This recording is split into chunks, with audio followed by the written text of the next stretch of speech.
हमने जिन लोगों को इलेक्ट करके यहां पे भेजा, जिनके लिए हमने कालीन बिछाए, फूल निशावर की है, यहां आके जब कानून साजी हो रही है तो वो लाइल्म है। ये जो एक्ट पास हुआ है 4 मई को, एक्ट में समरी बना के ले गया फूड डिपार्टमेंट। वो कहते हैं ये वो हमारी समरी नहीं है, लॉ वाले कहते हैं हमारी वाली नहीं है।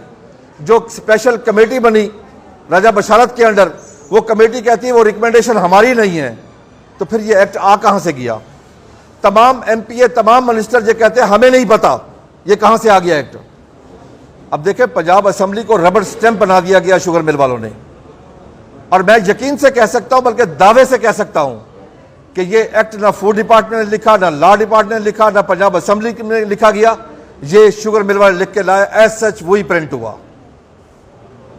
यानी इंतहाई दुख वाली बात है कि हम लाखों करोड़ों लोग मिलके इस असेंबली को इलेक्ट करते हैं और उस असेंबली को सिर्फ 15 से 16 लोगों ने आके, सिर्फ 15-16 लोग बनते हैं पंजाब के जो शुगर मिलों के मालिक हैं, उन्होंने आके अपनी मर्जी का एक्ट उस असेंबली से पास करवा लिया।